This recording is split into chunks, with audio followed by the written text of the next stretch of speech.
Welcome to SciFi Fantasy Football's early mock draft. So you're going to be using that voice for this video? Nah, just for the intro. Oh, thank heavens. Since we're stuck inside with nothing to do, I figured we'd try a mock draft.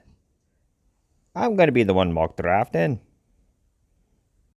And you can trust my advice when it comes to fantasy football. I'm the 2019 recipient of the prestigious Bruce Banner Award. Today, we'll be using the draft simulator over at fantasypros.com. The Fantasy Pros also have a great podcast with great news and insight that I like to steal and pass off as my own. I'll be drafting as well as Mr. Lott, but we'll only be going over his picks. We'll be doing half-point PPR scoring with a snake-type draft. Our lineup would be 1 quarterback, 2 running backs, 2 wide receivers, 1 tight end, 1 flex, a defense, and a kicker. Alright, here we go. I'm pick 3. Pick 1 and 2 are CMC and Saquon Barkley. The top 2 on the board are Michael Thomas and Ezekiel Elliott.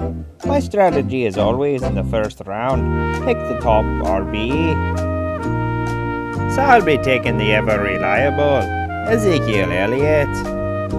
Alright, time for pick 2. I usually take an RB in the first 3 rounds, cause they're usually in such short supply.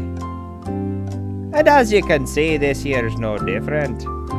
And being this late in the second round, there's really no RBs left that compare to the 2 best tight ends in the game, and the beast that is Lamar Jackson.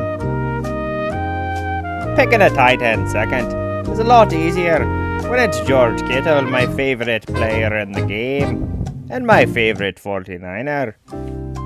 Pick 3 comes pretty quick for me, and normally I'd be looking down there at Chris Carson. But there's nothing normal about 2020. I prefer having a running back in my QB position. Lamar Jackson is 2 players in 1. You picked a QB and a tight end in your first 3 rounds. That goes against the advice of all the experts. I'm the only expert that matters here. Bottom of the 4th, and I need another running back. Marlon Mack will do, especially with Phillip Rivers in town. Round 4 comes quick, and I'm gonna take a big chance here. I'm hoping David Johnson has something to prove in Houston, and gets a little bit of his previous magic back.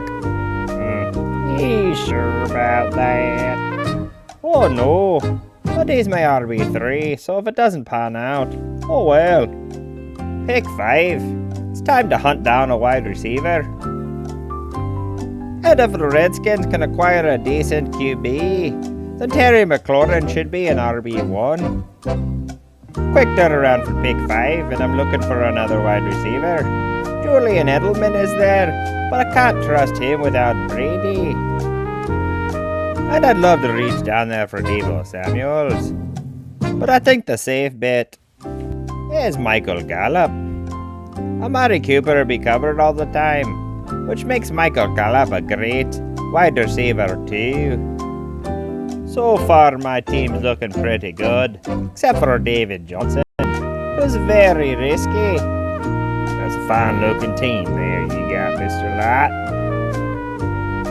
So I picked Mike Williams for pick 7. And I think I'm just gonna skim off the top for pick 8. And take Sterling Shepard, who hopefully will come out on top of the Giants wide receiver depth chart. Mike Williams and Sterling Shepard. Yeah, I don't think they're going to save your flex spot. Mike Williams is a great wide receiver. Well, he was until Rivers left. Thanks a lot, Monty. Now I think my first draft is a failure. Cheer up, Mr. Lott. We still got a lot of draft to go. What's next? I need backup running backs, so I'll take Latavius Murray and I'd get Tony Pollard to back up Elliott in case something horrible happens. Alright, I've got depth at wide receiver and running back. It's time to back up Kittle for his bye week. If I hadn't drafted a tight end early, I would have drafted O.J. Howard as my tight end 1. I'll draft anyone Brady's throwing to. And now I've only got one bench spot left. Who should it be? You know who you're gonna pick. You're darn right. He's at 45%. Brita, I hope your career is as long as Frank Gore's career. And I'll be taking the ever-reliable Robbie Gould as my kicker. I usually stream defenses throughout the year, so I'm just gonna take New Orleans because they're on top, and I haven't researched the schedules. Okay, Mr. Lott, let's check out how your first draft of the year went. I think it went pretty well. Since it's April, the NFL draft hasn't happened, and there's no news to rely on. And Fantasy Pros gave me an A-. Honestly, that's not bad for your first mock draft of the year, Mr. Lott. Oh, thanks, Monty. How do you think you did? Better than you, of course, Mr. Lott. Better than you.